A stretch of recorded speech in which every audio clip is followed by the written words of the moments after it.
tended to do. If you, at this point, I hope you're still using the Whova app.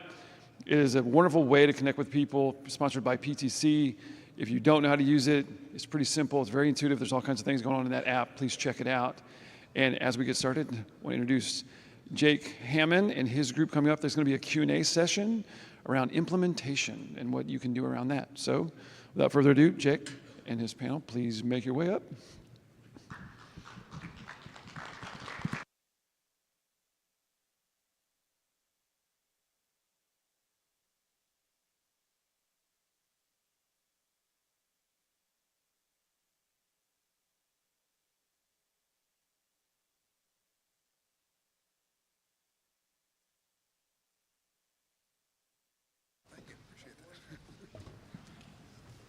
All right, let everybody get seated here.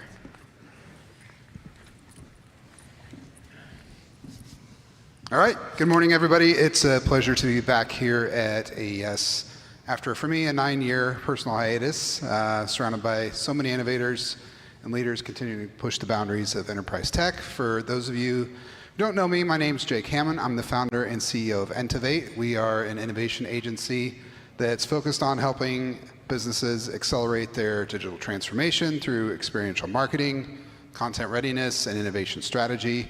At ENTEVATE, we specialize in guiding our organizations to integrate emerging tech like AI, AR, VR, IoT into their operations to drive business success. And our belief is that a term we've coined called content readiness is essential in today's continually evolving digital landscape. More on that in a bit, but first I wanted to welcome our distinguished panelists and let them each give a quick intro before we dive into some questions we have prepared. And I know we've already got, I think, 7 or so questions in the app, so we'll try to get to as many of those as we can, as well as some audience questions in this interactive panel. So with that, we'll start down on the end with Michal. Good morning, everyone. I'm Michal Wojtak, Director of Integrated Construction at Mortenson. It's a construction company in Minnesota, specializing in all sorts of construction, from solar panel power plants to stadiums. Hi, I'm Nethra Mohan, and I'm the Firmwide Visualization Leader at HKS. We are a large architecture firm, and we specialize in multiple fields of buildings like healthcare, sports, education, hospitality. And I'm part of the enterprise technology team, where we have a dual function. We work with architects and interior designers to equip them for the best technologies, and we are also working with clients to deliver projects. All right, good morning. My name is Ricardo Schiochet. I work for Kimberly-Clark. I'm the digital manufacturing manager. I was only LATAM when I started, but recently I'm taking over of Europe, Middle East, and Asia as well. So I'm trying to figure out what my new role is. It's coming through. But what I do here at the Kimberly-Clark, I implemented in our manufacturing mills all the strategy that the company has, like global strategy, and also new innovation for anything that's related for digital at the manufacturing shop floor. My name is Hameed Madwar, and I am Innovation Manager with Bridgestone Americas. I'm based in Nashville, Tennessee. Bridgestone is a tire-making company, so we do mainly manufacturing for producing tires, whether it's passenger tires, off-road tires, or for heavy equipment tires. My group supports the tire plants in North America and Latin America, and we provide services for them to create the efficiencies that they needed in the plant. Mainly, my role is supporting the rollout for the XR technology for usage in design reviews or remote assist and virtual training. Before, I've been with Bridgestone for about 3 years, but before that, I was part of the virtual product teams with John Deere and Caterpillar, mainly supporting cave systems where the technology was not quite as today, has different challenges, but also similar challenges as well. So. My name's Tim Biery. I'm with Niagara Bottling, which, if you don't know what Niagara Bottling does, well, we bottle water. So if you have any water in a bottle, that's probably bottled by us. So we have plants throughout the U.S. and now Mexico and some other places. I am a senior curriculum developer for them, and I'm on the manufacturing and technology side. So we're in charge of training the operators of the machinery and just basically bringing on tech and anything else we can to help improve our operators' efficiency in running the plants. Awesome. All right, thank you, panelists. Appreciate you all being here today, and I know we've all done a bunch of prep work to be here, so thank you for that. So real quickly before we dive into our questions, I just wanted to quickly revisit what I mentioned earlier and just share some quick observations to kind of set the stage of what I've seen over the past couple of days. So as we've all experienced, we've heard a lot of discussions about the power of immersive tech, how it's transforming how we work, learn, interact. But we've also heard a lot in a lot of the sessions around the challenges that come along with the adoption and the implementation when it comes to leadership buy-in, security, ROI, et cetera. But I wanted to quickly circle back to this content readiness and what that means and bring that back into the conversation. So really, and kind of my thoughts are around that content readiness is not only the digital assets, but the processes, the delivery channels, even the change management efforts needed to be aligned and adaptable to support a lot of these innovative technologies. So whether it's for training, customer engagement, operational efficiencies, organizations got to think about their digital content and the way it's authored, produced, and shared the same way they think about their infrastructure. So without that, I think what happens is the best immersive technologies can fail to deliver that value we're all seeking in a scalable and sustainable way. And a lot of us continue to find ourselves in that, stuck in that pilot or proof of concept purgatory. So as we dive into these questions and as you leave later today, just encourage you to keep that in mind as we explore how we can be, all of our organizations can be content ready as this immersive tech continues to shape the future of the enterprise. So with that, I want to dive into our first question. I'm going to let Hameed answer this one, or start answering this one. So how do you approach introducing these new immersive technologies like XR into organizations that are kind of already have established processes? You've been at several of them, you kind of mentioned. And what strategies have you used to overcome some of that resistance to change? Yeah, so to have passed those challenges within a manufacturing company, especially we come from a Japanese company as well. One of the things that we used when we developed XR training for the plants was doing the Gemba walk. Going to the plants, understand what the pain points are for when they're doing the training for the employees, whether it's new hire or seasoned employee.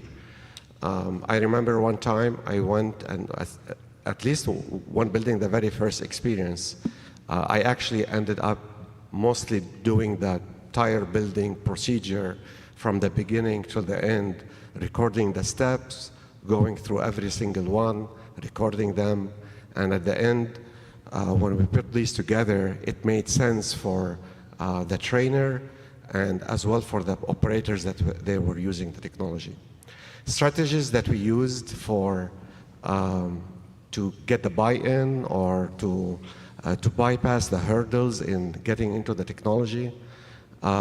First is trying to sell the technology to the people in a way that that they are actually coming and requesting that technology as opposed to we force it to them.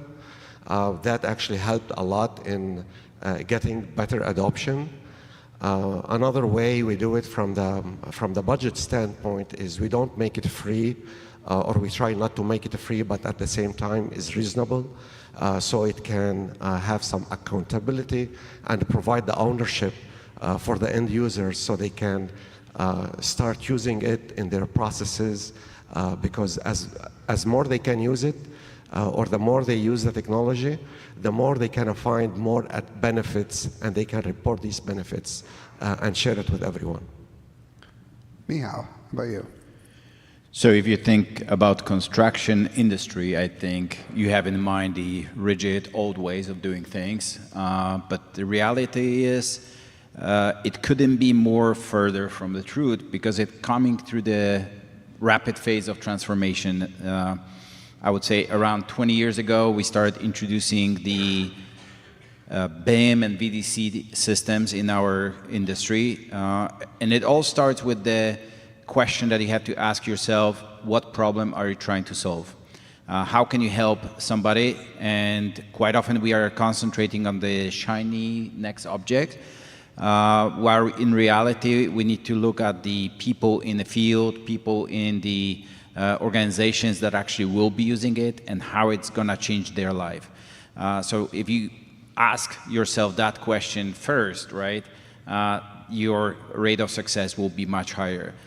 Second thing is always find a friend. Always find a superintendent that will be encouraged by what you're trying to implement, that will understand what you're trying to do. They will be your advocate for a change, right? We don't have to do it ourselves in a silo.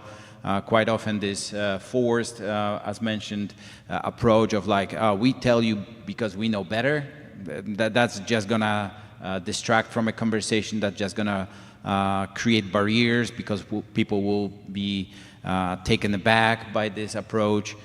So that's not gonna be successful. And the third thing I wanted to mention is being at the right time, in the right place. We have tried to implement AR, VR 20 years ago. Technology wasn't there. Software was not existent. Hardware was barely scarce. So it wasn't successful because we were just, as an industry, not ready for that implementation. So waiting for the proper time, understanding the challenges, technical implications of implementation is quite critical as well. Very good. Ricardo. Yeah, I think we always trying to, so bringing like technology, right, inside the company, new technology is kind of, is not different than any change that we do, like the process change is always resistance, right? All of what we heard from them here and the other speakers, they talk about a lot of challenges and how to do. There's no like miracle or recipe, right? But a couple things for them to buy in that we use is have different approaches, right? So with the top leadership, you have to have more, as he said, like a friend. It's awesome to have someone that buy in, but show them so what is the possible return of the investment, right? So the top leadership wants to see that. And sometimes you don't know, right? Sometimes you use success use cases, other examples. Sometimes if you know a metric, or if you can show them a potential, you have to use that, right? But that's one type of audience to buy in and to have a strategy. But for the users, normally you have to use another approach, right? So what they want, right? So do they want that thing? So are you going to solve a problem that is going to be easier for them? And then make them part of it, right? It's our responsibility as we are in the digital world to implement and find things, but in the process, you need to involve them. Testing, designing, make sure that they accept that it's going to be easier for them. And then that's a couple things I always recommend it. And that's based on our experience. So we know we have to adjust, and then a couple things that helps. Makes sense. So kind of staying on that topic of leadership and their engagement, Nethra, what have you kind of experienced? I know you have a multifaceted organization, lots of different divisions, lots of different areas. How have they been critical in the success of implementing these technologies? Sure. We talked a lot about use cases and finding the right use case. And in architecture, we have that use case where you want your designers, your co-creators, and your clients to experience what you're going to build. So in our case, it's about being very realistic, very emotionally appealing when you get into a space. And that appeal comes only when you turn on a headset, right? Like when you put on a headset, when you see it for the first time, that reaction is priceless. And it is for our clients, it is even for our designers, people who have been working on those designs. And in our case, where we have like a very distributed team, different offices in multiple locations. So the first thing we had to do was, when we were talking to leadership like 6 years ago, 7 years ago, that we need to establish this. We need to buy headsets. We need to invest in XR technologies. There was like, who's going to pay for it? But then now clients are willing to pay for it. There is a huge change. And it's about getting buy-in at all levels of leadership. So not just the top level leadership, but having champions in every office. These are the people that help others out in their offices. Like the previous speaker was talking about a younger people helping the others in the office get excited about these things. There is setup involved, there is things involved, which somebody might be hesitant to go for. But when you have that champion, when they have it all set up for you, it's just the first time. The next time, everybody wants to do it. Yeah. So Tim, I'm going to jump to you because we haven't talked to you yet, but I know you've been kind of a jack of all trades and worn a lot of different hats, and it seems like you've continued to keep leadership engaged and involved. So how have you done that in your role? I start small.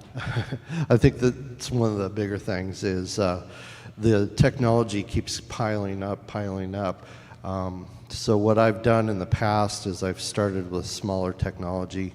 For instance, I did a virtual reality tour of our plants, and there really wasn't much out there as far as helping our operators understand what the plant layout is like and how it is consistent throughout the other plants.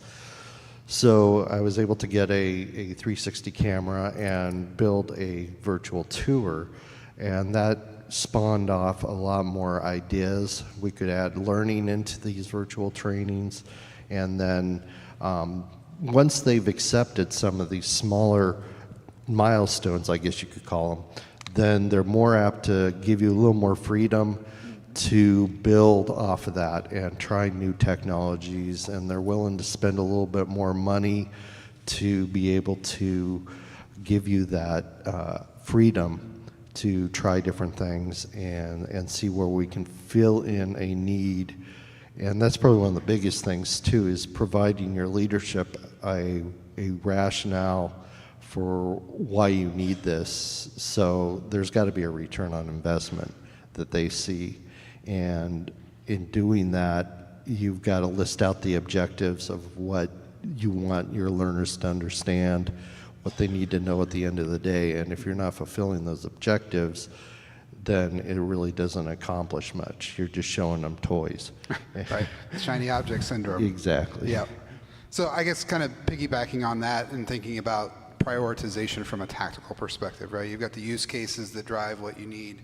So how have you prioritized, and we'll start with, I think we'll start with Michal on this one. How do you prioritize which tech, whether it's VR, AR, on delivering mobile, headset, whatever, how do you prioritize that based on the different business needs, and what factors are you considering? Well, you started this real well, business needs, right? We have to understand what is the project, what is our customer goal for that particular project. In the construction industry, I work specifically with the sports business customers. We are building stadiums, arenas, and if you think about this customer, their goal is to have the experience that is pleasant for the attendees, right? This visual, sensational experience is what's critical. So they want to understand how the people that will be attending will feel in a club, in a suite. And they are not people that are typically building arena after arena after arena, right? This customer is very much executive, working in the media, not necessarily understanding construction documents. So there's a lot of like communication gaps that exist. And VR, AR is this barrier, this Google Translator for construction documents for the people outside of this AEC industry. So that's critical for us to have that customer business needs in mind in selecting the solution. If somebody would tell me that I want to make an experience of how the Stadia looks like, for example, right? That is not necessarily that critical, right, in a grand scheme of things. But how the suite, that is a product that the customer has to sell later on to make money, to support the business needs, that's critical, right? So we have to be very careful in selection of what spaces we want to review, what spaces needs to be created in the VR ecosystem. Our rate of success is the satisfaction. You mentioned that already, right? It's rarely a situation where you see some actual money, right? Because savings is a great word. In a construction, there are no savings. The only thing is a cost avoidance, right? So if you have a situation, and I will put an example here that is very close to my heart. We've been building the baseball ballpark, and we are about to start finishing the 30 suites.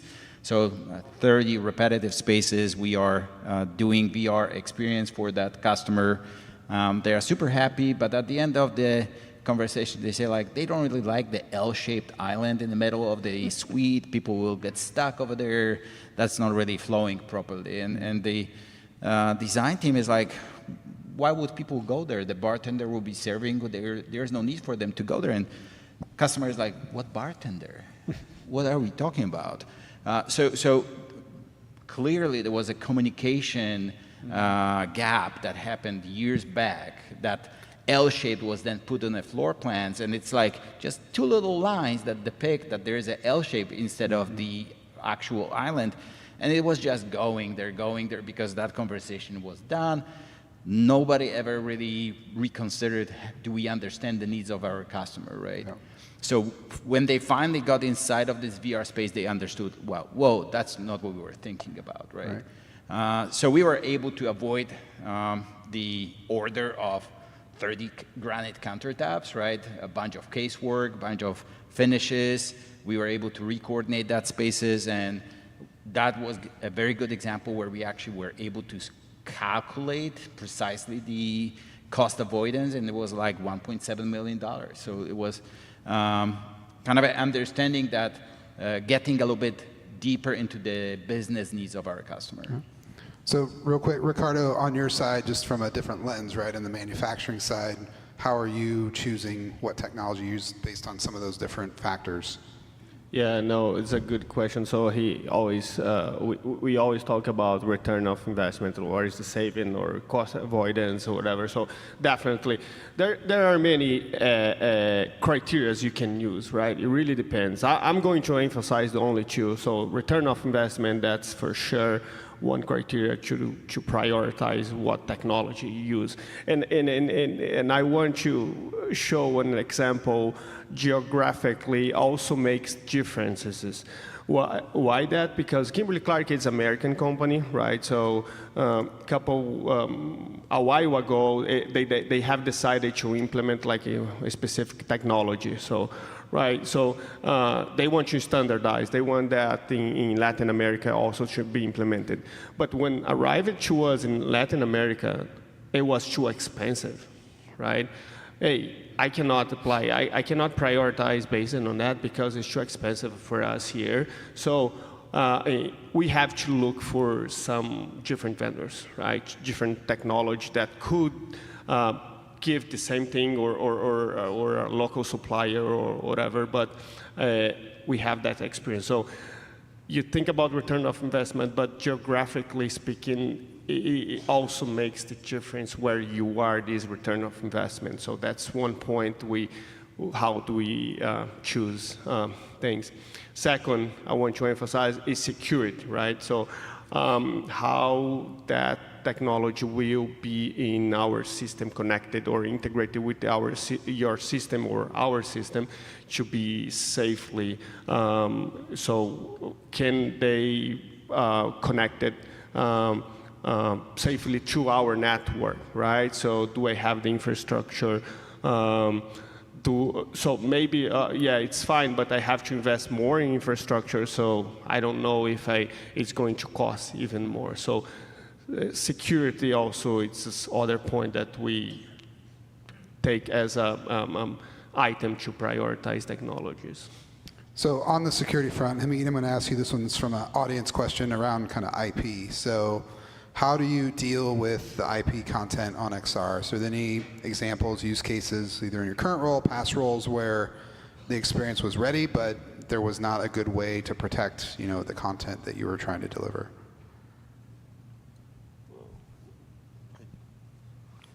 I think I can take that question. Yeah. Yeah, we had some situations where the IP was important, where we needed to use devices that are not going through a cloud system, for example, has to be hosted through the computer. And that also sometimes have some challenges with how do we want to whitelist some of the ports, like working with the IT teams to be able to enable those ports, to be able to do some connections and bring those models in. You don't have those issues when you're working with a tethered device, let's say, going through the computers because it's living in the network, as opposed to living on a cloud system, either at the vendor. For example, if you have all the legal paperwork done with the vendor, that might be okay. But in some instances, if you're talking about very sensitive information, then we do work with the vendors to make sure that we have transfer those, or at least build those experiences and the applications on our own tenants. Still go through the clouds, but they go through our tenants to be able to overcome those challenges. So those are some of the things that we've been trying to mitigate from the security standpoint and from the IP standpoint. But also that requires a lot of the legal paperwork that we need to involve from our departments. And it takes time. It doesn't happen overnight, and requires back and forth between your partners that you're trying to do those partnerships from either hardware suppliers or if you have a platform or using it, plus the legal department. So there's a lot, and also as well as the IT also. And sometimes you might want to work with your IT department first before you go to the legals, because they might provide some of these information and tell you about some other tools that they have, or they already figured out, or someone in your company already done. If your company is big enough, someone in your company might have done some of these paperwork and they already done it. And you could learn from it. You learn the best practices, what's the policies that are out there, and you try to apply them, and maybe you can reduce the process significantly. So on the fly question, kind of building on that for Nethra. So it sounds like having IT involved early was, I don't say a little decision, but an early decision that might be worth bringing into the fold. So what are some of those other seemingly maybe trivial or small things that you've considered on early on that have either made for a good or a bad impact later on down the road? Yeah, on our end, having the IT team as your friend is huge, because the products that we tend to put out, they require a high hardware demand. Like, we need such a graphics card, such a computer that can run it. So it's not just about a headset. We are still a lot on the tethered side too. So on one end, the hardware is expensive and we need to budget for it and work with the IT team on how to do this. And we have to customize our hardware based on what we're doing. On the other end, when we are producing these XR experiences and we want the client to take it So how do you package it where your client can do it on their own? It's not about the IP part of it, but it's just that what if they need help? It's still not just pack and go, right? It is, at least for high quality photorealistic immersive experiences, it's not something that you can just leave with the customer. You have to train them. You have to make sure they are comfortable using it. And also, I guess now it's catching up, but a couple of years back, we were like, how do we create a meta account for a client, right? There are so many things that we need to work through to get it to a client as a professional product. Anybody else want to jump on that one? Any little things early on that made a big decision or made a big impact later? I would say that initially, when we were starting implementing, the hardware was not where close where we are these days, but we had this vision that the navigation through the VR spaces should be similar to how we operate the computer screen. So fluid motion, kind of a game-like experience, and at some point, one of our developers decided, well, that's not the best way to do it. We are experiencing a lot of motion sickness, going from place to place because your body is not necessarily reacting properly to what's happening on the screen. And we introduced the system of teleporting from space to space rather than smoothly going. So that little decision made a massive impact because it eliminated that motion sickness experience that we had among the people that were using these VR headsets. One more response on that? Anybody? Little things? All right, moving on. So we've got about 13 minutes left. There's a question that came in that I think would be good to hear from everybody. It says, we've talked a lot about pushing to get X over the line in our industries, but do you think there's a tipping point where the technology's so much in demand that businesses and staff will be the ones pushing us to get things implemented more quickly? So what do you think that tipping point becomes in each of your specific industries? Tim, I'm going to start with you. I was afraid you were going to come to me first.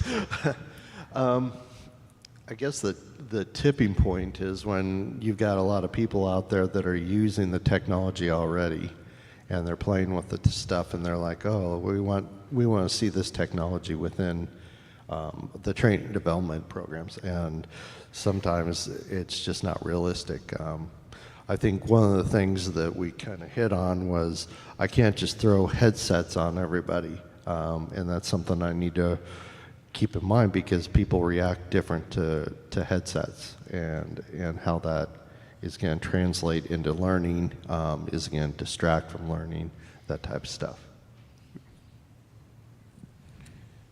I guess from my experience about what would be a tipping point would be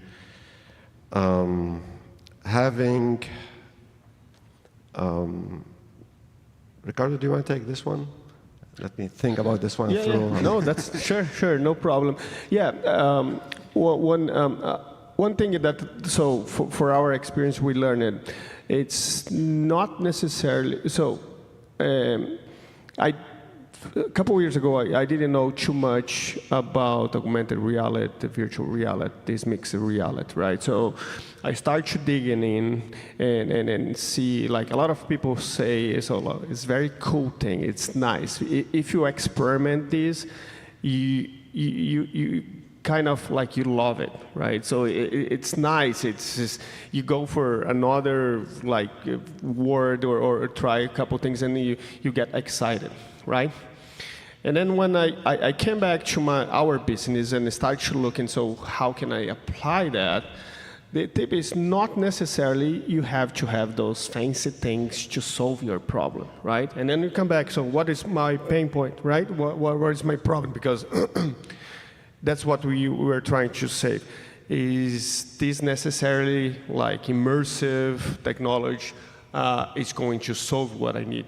Maybe not, right? So I may have just like a mobile device that solves what I need to do. So my tip on it, or my learning on it, okay, not necessarily you have to have the fanciest or the most modern devices to solve your problem. Maybe you can step back and see, so for if I want my users to use, and that's already fixed the problem that I have, maybe a mobile device, it's a tablet or whatever. You can build those things inside the mobile, but it may be already enough. So that's a couple things we learned.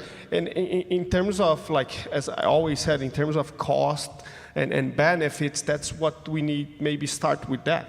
And then as people get used it and then they can ask for more instead of going for that, and you may have more challenge to implement or to do it. But that's one tip I always give to everyone.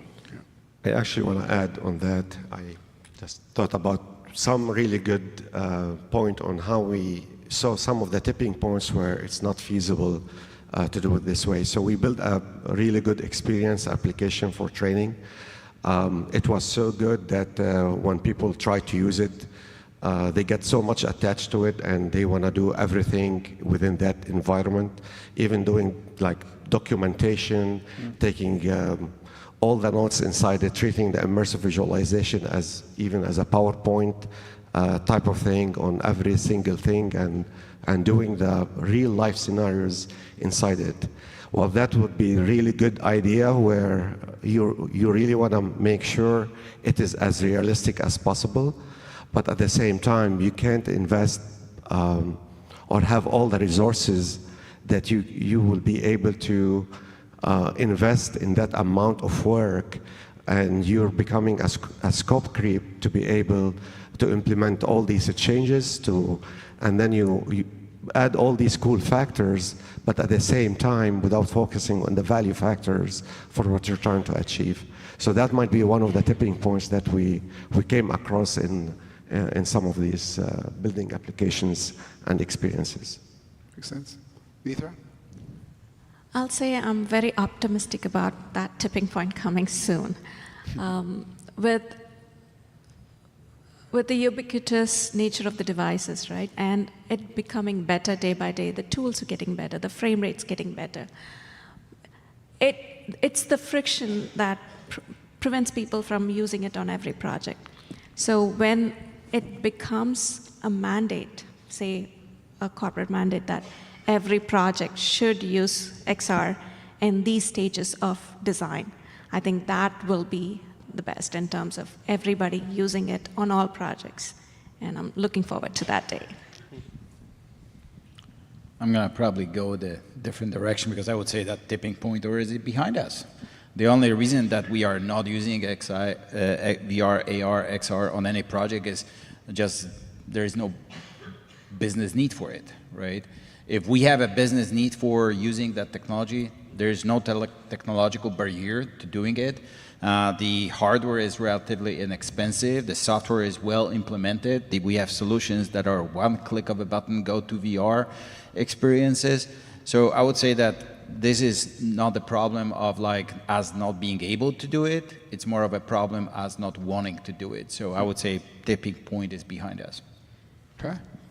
All right, we've got about 7 minutes. So any questions in the audience? I see one hand over there. I'm coming. I'm coming. Go all the way.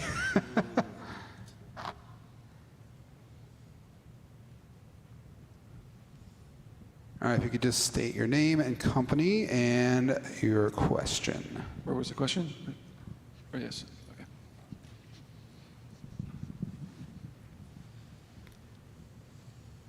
Thank you. Hi, Sumana Chatterjee. I'm with Unity, and I was struck by your comment about content readiness and how important that is, and I just wanted to get a better sense of what the panelists thought about that, what their journey is, what they can recommend to the audience.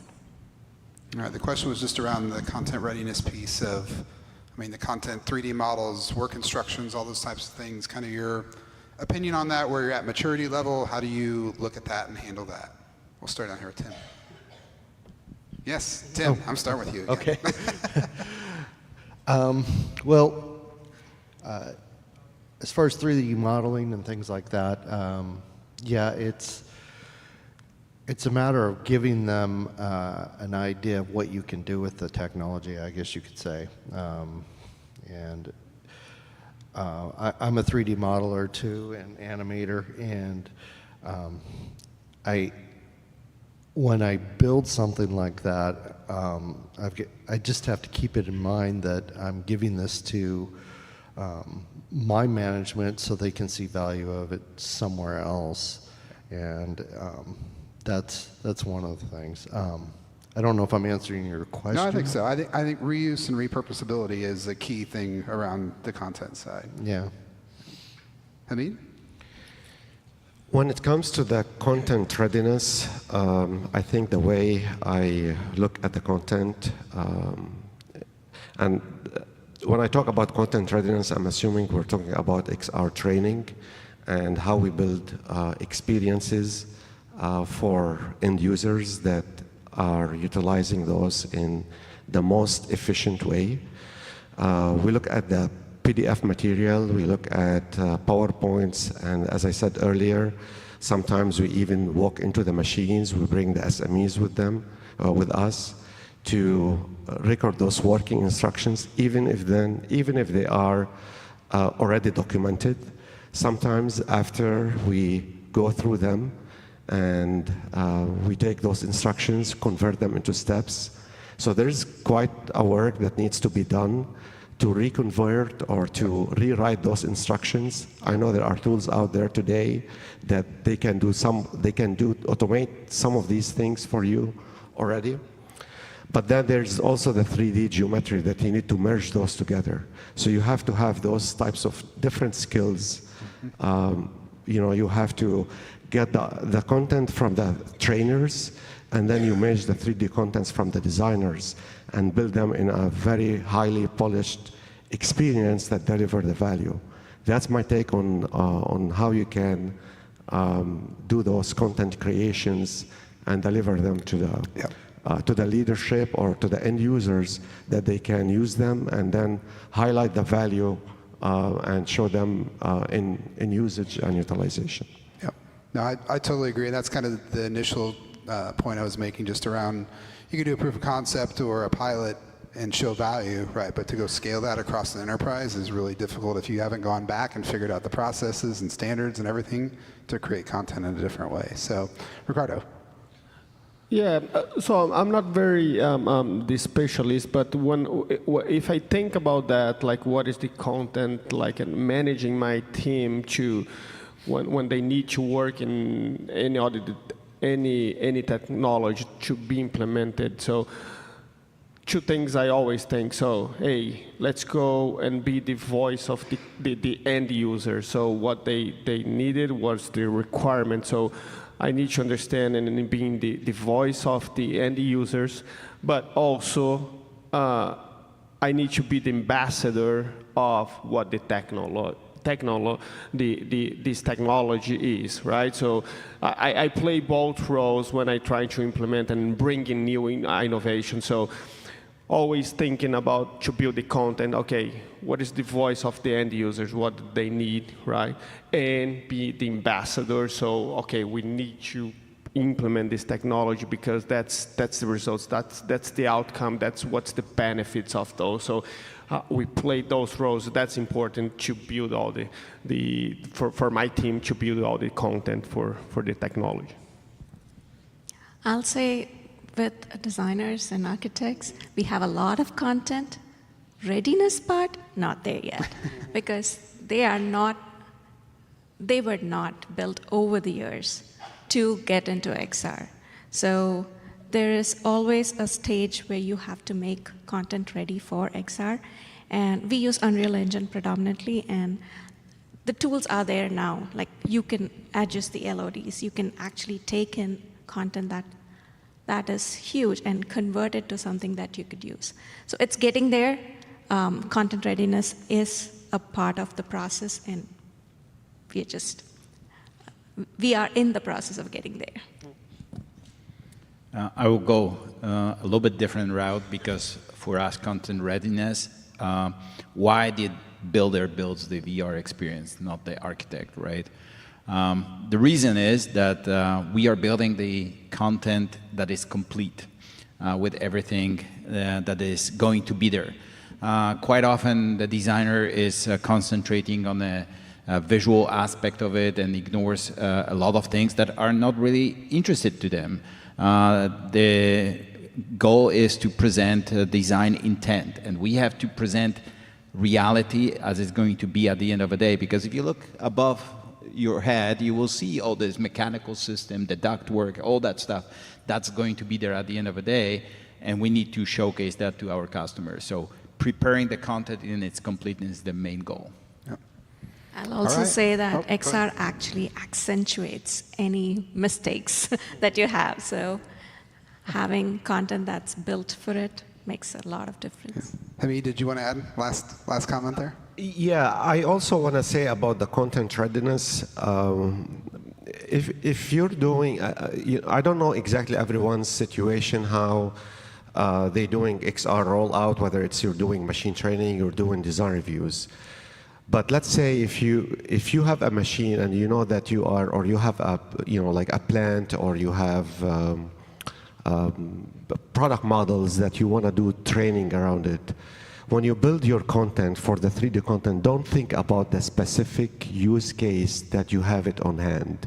For example, when we're doing a machine design, and we do the design on a fully high level of details, because we have in mind, even though we're using it for a training where we don't need that level of details and we're optimizing it, but at the same time, we probably want to use it for design reviews when doing maybe machine serviceability in the future. So the content readiness is a little bit more depending on what the use cases are, but also you got to think about how far you want to go with the XR implementation within your organization. What do you want to try to accomplish with the XR in general? Is it just training? Do you want to do design reviews, or do you want to augment the work where you don't need actually a 3D model? So those are the many multiple factors you need to take account for. All right. Well, thank you to the panel for participating today. We'll be outside in the hallway if anybody wants to chat afterwards, and thanks for having us.